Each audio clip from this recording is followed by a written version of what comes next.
got back in from walking Grayson. Well, I gave in. It's in the low 60s, so I decided to break out the jeans.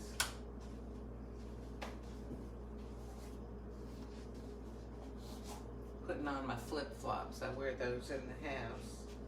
You know, when I'm outside walking Grayson, I wear these pretty but waterproof shoes because of walking through the grass, you know, that's full of dew, or if it's raining, they work real well.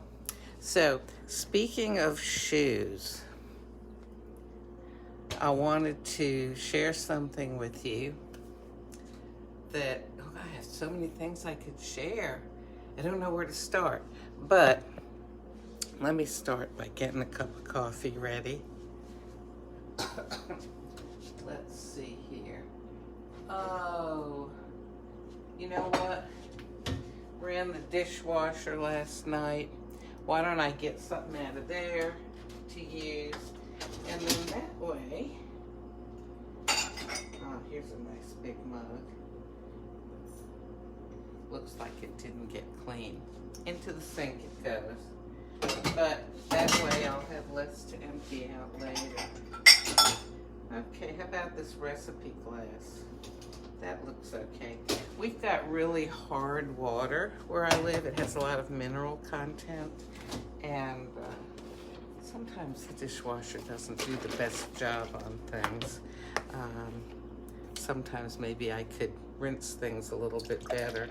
You know, you're not supposed to have to rinse things, but that's if you have one of these newfangled dishwashers. The one in here, who knows how old it is, and I mean, after all, it's a rental apartment, so it's probably going to be a very basic model. Anyway, got some milk. Can heat it up in the microwave. Okay, so I was thinking about actually shoes, because I'm going to visit my daughter in Germany soon, and I'm going to need shoes that will be water repellent and also keep my feet warm. And I have a pair of great boots from the last time that I went to visit her, but it was in December, January last time. Now it's going to be November, December, and I'm hoping anyway that it won't be quite as cold. And we're not going to do so many outdoor adventures as we did when I went last time. So hopefully I won't be doing that much. You know, I won't need to keep my feet as warm as I did, and protected so far up my legs, you know, because of possible walking in snow and stuff like that. Well, anyway, so I ordered these cute little sort of ankle waterproof furry things. You know, they're furry inside, water repellent outside. Ordered my size. They were not going to fit with socks on, and I would need to wear socks over there as well to keep my feet warm. And I was thinking, oh, these are, the size I wear is 10. My feet have been size 10, I don't know, probably since I was a teenager. And for a woman, that's, you know, up, like usually that's kind of the largest size. They do make 11, 12, and even bigger sizes, but 10 is usually sort of the average type cutoff, just like usually it's hard to find shoes below a size 5 or 6. Well, anyway, so I'm there at the upper range, and I always, for some, you know, I used to not think that well of myself many years ago, and this morning I remembered how I used to think, oh, size 10, you know, I've got such big feet. Of course, it's hard to find something that fits. I used to think that way. And an inkling of that kind of thought started again. So I just decided, this is ridiculous. I have size 10 feet. I mean, what am I going to do? Cut off my toes to make them shorter? I mean, they make size 10. I mean, it's not like I have size 17 feet or something, you know, as a woman. Although if there is somebody listening who does, you know what? They do make shoes for that. Just a bit harder to find. But anyway, the point is that the size 10 shoes or feet is one thing. How I feel about it is another thing.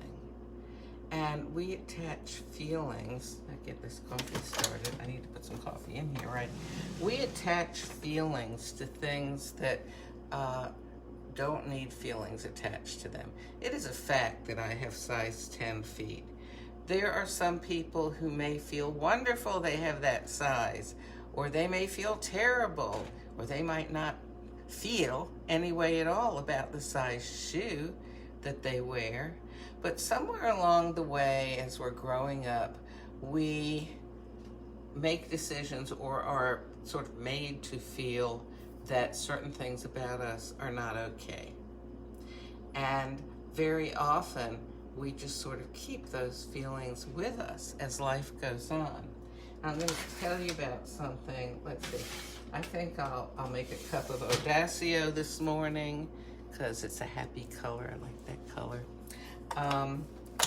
Has nothing to do with the coffee that's in it. I know I'm going to like the coffee, but I like the color of the capsule. Are you still there? Sorry. Oh my goodness gracious. Phone slipped right off the stand. Okay. All right. I think it's still going. So, oh my gosh, I haven't got, you know what? I need to also go get Grayson his food. Grayson, I'm so sorry. What am I thinking this morning? Oh my gosh, here I'm expecting him to be eating and I didn't get him his food. Okay, so this is something that I have always known about myself. I'm telling this from my perspective, okay? My memories in life, how I have felt a lot of my life, which is I have always known that I do not have a feminine sounding voice. I have a sort of low-pitched, kind of harsh sounding voice that's not really all that pleasant. This is something I've always known about myself. You know what's interesting and what was really an eye-opener for me is the comment that, here, let me put this down here because I can get his rest of his food ready. The comment that I have received the most about my videos, and I have received this comment, I'd say I get it several times a week, is, you have such a calm, soothing voice. It relaxes me to listen to it. The first few times I read that, I thought, I don't know, these must be some weird people. I mean, it was unbelievable to me. How could somebody say that? How could somebody feel like my voice that I knew was harsh and unpleasant and above all, not feminine? How could somebody think that it was nice to listen to, that they enjoyed listening to it? And you know what? After a while, how long has it been since I've been making videos now? I don't know, like going on 3 years, I think. And I finally have to just accept it, you know? I can't decide that the hundreds of people that have made that kind of comment, or I don't know, maybe it's only dozens, I don't know. But still, I cannot make a decision that all those people are nuts. So even though inside of my own head, my voice is not pleasant to listen to. If other people think it is, wow. Do you know, I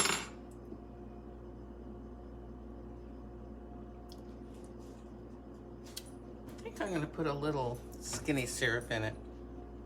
I was gonna say, you know how I'm always talking about, like, don't let yourself be influenced by other people's opinions of you. You know, like if somebody's looking down on you or stuff like that. But, okay, here's the exception to the rule, which is, or it's not an exception, it's just sort of general guidance. Use the input from other people as help in making decisions about yourself. Now, you know what? The fact is, nobody ever said to me, oh, you have such an unfeminine sounding, grating, sort of irritating voice. Somehow or another along the way, I guess maybe because I didn't happen to have input that impressed me, that I had a nice sounding voice. You know, because we don't usually comment on people's voices, at least not to their face. We usually comment more on what they say, not how it sounds, you know. I don't know, I was sort of left alone with my own thoughts. I was a tomboy when I was growing up, and I came to think of myself in a less feminine way than I might have. So that might have been part of my reasoning for figuring that I did not have a nice sounding voice.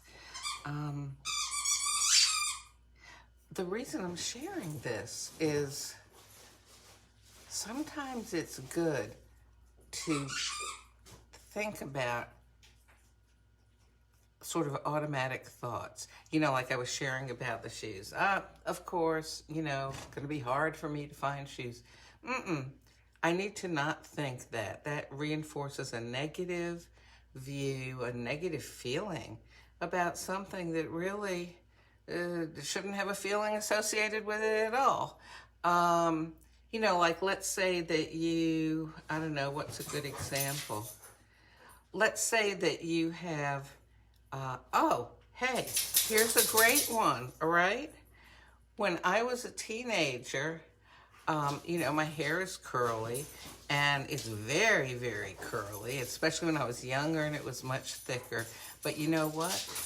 Long, straight hair was the style.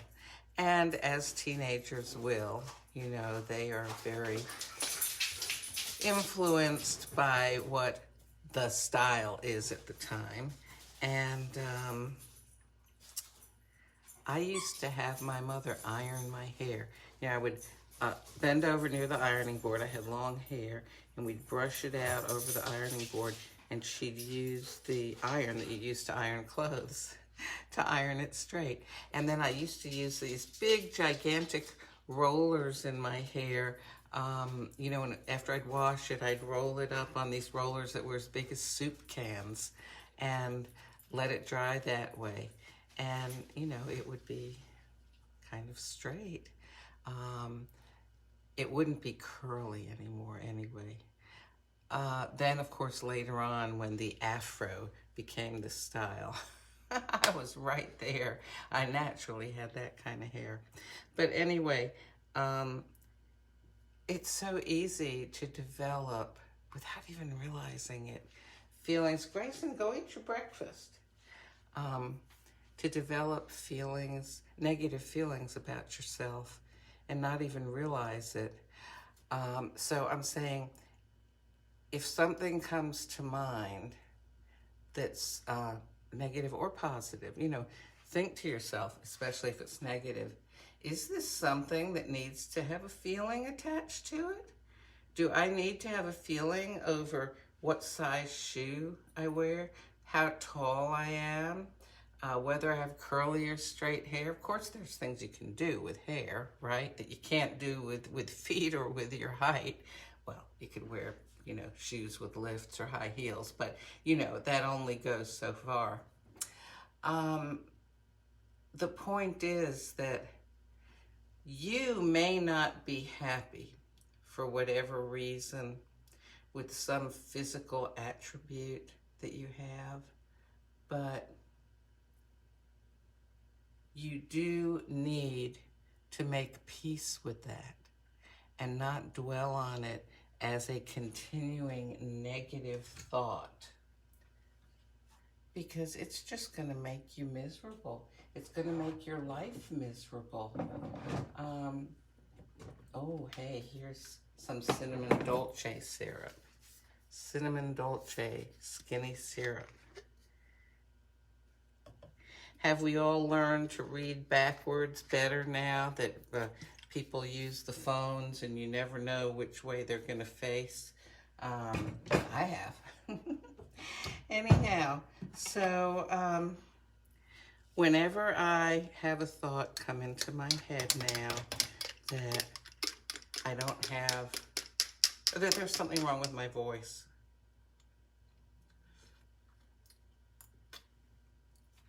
I reject that thought. And I don't say to myself, oh, but no, many people like the sound of my voice. No, because it doesn't matter. What I say to myself is, it's my voice. My voice is my voice. If I feel there's a problem with it, that's a big enough problem, I will look into doing something about it. But other people have said really nice things. I need to take that into account and let it wake me up to the fact that I was thinking negative things about something that might not even exist. Maybe if you were inside my head hearing my voice, you would say, oh, that sounds different than when I'm on the outside. Maybe inside my head what I'm hearing is not so pleasant, but apparently when it comes out, it must come out okay. You know how if you listen to a recording of yourself, of course these days, that's so common. When I was growing up, it was unusual to hear a recording of yourself. I mean, people, if they had tape recorders, they were these great big things, kind of like the size of, I don't know, like if you took a large microwave and sort of sliced it in half this way, that's how big a tape recorder would be, with great big reels of tape on it. And it was complicated, and it was not often that you got to hear your own voice. But the comment most people would make is, oh my gosh, that doesn't sound like me, or I didn't think I sounded like that. Again, whether if you were inside my head, it would sound the same to you as when you're outside of my head or not. It doesn't matter. My voice is my voice. I don't have to go, oh, I have such an unfeminine voice, one other thing, because it's neither here nor there. My gosh, I'm going to waste time thinking about things. There are better things to waste my time on than that. One other thing I just wanted to say, because this came to mind. I have known some people in my life women who were taller than the average. And also I've known people who had daughters who were taller than the average. And, maybe they were a head or two taller than all the girls and even the boys in their classes at school. And they developed postures like this. They would try to hunch over all the time to make themselves, sort of fit in more with the crowd. Oh my gosh, is it possible to raise a child through something like that to where it's not that important to them? I don't know. I think that you can help your child, not by saying, no, you're beautiful the way you are, stand up straight, be proud. No, not like that, because that usually has the opposite effect. encourage them in other ways to feel good about themselves. And then hopefully it'll take their mind off of their height.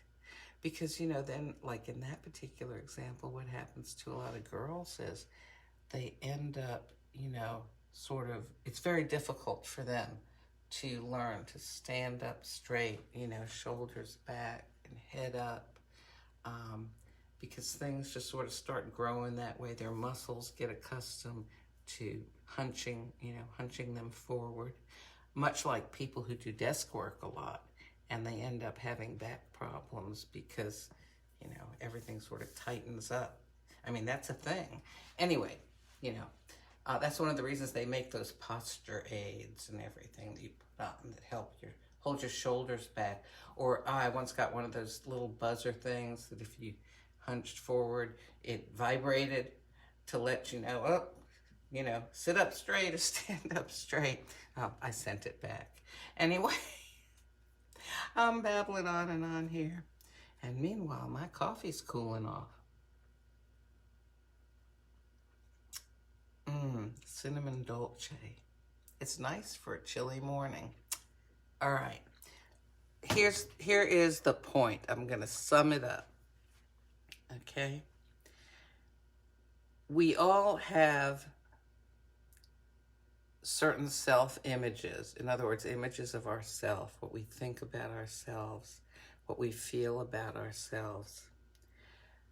One way to help lead a more happy and positive life is to try to be mindful of what areas we ourselves are tearing ourselves down in. In other words, what area am I thinking, or what areas am I thinking about myself that are negative just out of habit? And let me break those habits and replace them with something else that's not negative. Or, you know, for me, I'm really good when I realize something of saying, oh, you know, like I did with the shoe thing and the voice thing. I have such like negative feelings associated with these. No, I don't have to be that way. When I start having that kind of thought, I am going to just nip it in the bud and stop it, think about something else, or reinforce to myself, this is not something that has feelings attached to it. This is just something that is. And let me think about something else now. Anyway, I hope that that encourages some people. You know, I'm looking at myself here. I usually roll these up because these sleeves are so huge. That's a little bit better, kind of messy. You know, when you're doing a video, you see yourself in the screen in order to make sure that you stay in the screen. You know, if I had the phone faced the other way, I wouldn't know. I could be over here talking, thinking that it's getting me, and it isn't. Of course, sometimes I do that anyway, don't I?